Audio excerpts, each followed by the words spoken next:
ndugu yetu Msepe amelizia kuja kufanya mkutano wake wa kamati tendaji hapa nchini Tanzania jijini Dar es Salaam, na leo tunavyoongea tarehe 9 timu yake ya secretariat inaanza kuingia katika jiji letu la Dar es Salaam na tarehe 10, na mkutano wao huu utafanyika tarehe 13 hapa jijini Dar es Salaam katika ukumbi wa Hayati.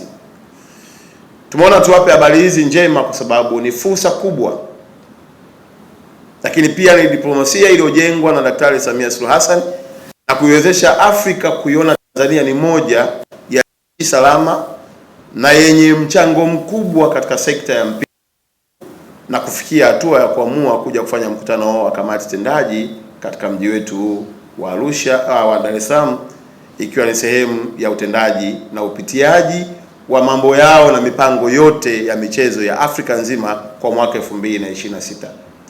Habari hizi ni njema kwa sababu pia viongozi hawa watapata nafasi ya kupata taarifa ya maendeleo tulionayo na hatimaye kutoa kauli juu ya nini kitaendelea kufanyika ndani ya nchi yetu ya Tanzania.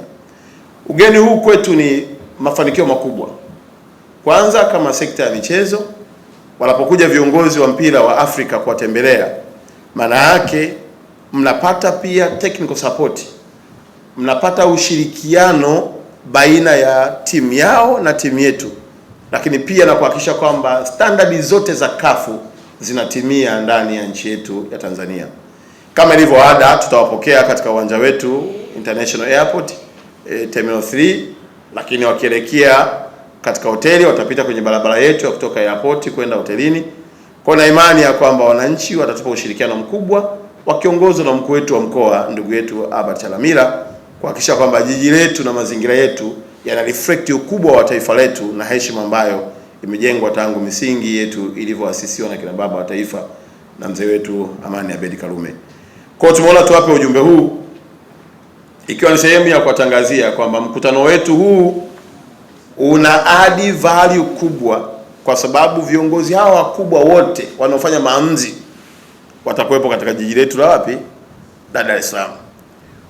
Kuwepo kwao huwezi jua, neema ya Mungu weza katudondokea tukapata yale mlikuwa mnayauliza tumejipangaje, kwa sababu hizo zote ni mahusiano, ushirikishwaji na vigezo vingi wataviangalia ili kufikia hatua ya kuamua nini kifanyike wapi na kifanyike kwa utaratibu upi. Na kwa kweli tuna kila sababu ya kumshukuru sana Daktari Samia Suluhu Hassan. Kwanza, wao wenyewe walitambua uwekezaji wake na kuamua kumpa tuzo, lakini cha pili, kuendeleza kuwekeza katika sekta hii ya michezo, lakini tatu, uimara wake wa kujenga diplomasia inayopelekea na sisi sekta yetu ya michezo kuendelea kuimeji kama one of the giant sector ndani ya nchi yetu ya Tanzania. Tupo mwaka wa mbele. Imewashika.